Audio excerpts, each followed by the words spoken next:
Hello and welcome, this is Redditosker, and it seems to be that time again. It has been nearly 8 months since Elden Ring was released, and the people, they grow hungry. They are ravenous for DLC news. It feels a lot like the days before Elden Ring was announced, where people became desperate for even the tiniest hint of information. And today we seem to have gotten the first concrete evidence of an upcoming DLC for Elden Ring.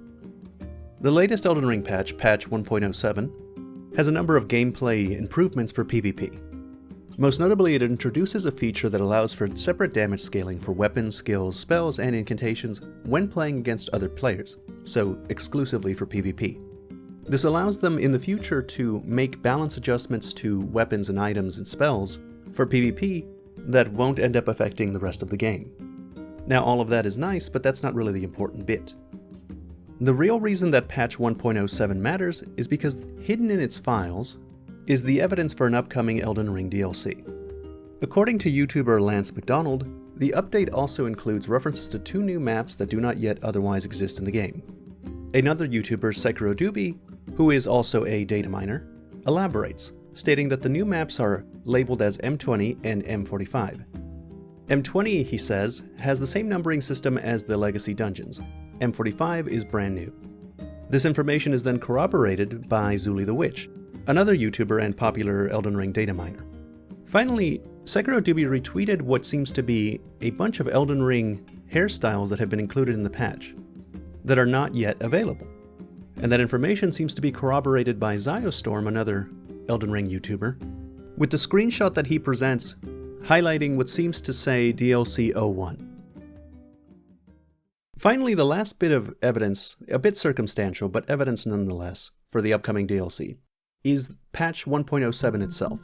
You see, the patch is very broad, and a lot of it is based around PvP. In fact, they implemented this whole system that makes future balancing easier, and will only affect the PvP portion of what they do. Which makes perfect sense if there's an upcoming DLC. Because traditionally in Dark Souls games, the first update, the first DLC, has the arena. In both Dark Souls 1 and Dark Souls 3, both of which were the Souls games that were directed by Miyazaki, like Elden Ring, they had their first DLC introduce the arena.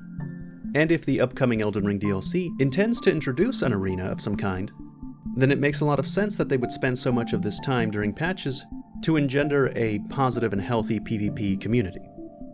I have to tell you fellas, I am super excited for this DLC.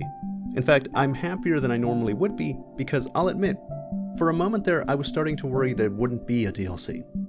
Logically, it makes no financial sense for them not to make a DLC, but I was thinking to myself, you know, that's exactly the kind of thing this bastard Miyazaki would do. It's exactly the kind of thing, make this Elden Ring, make this game that makes so much money for the company, and then drop it, never to make a sequel or DLC.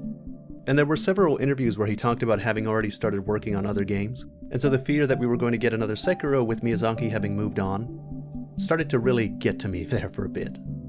I'm glad to have been wrong, because a popular opinion that people have is that historically, Dark Souls games and Bloodborne games, their best content is in the DLC.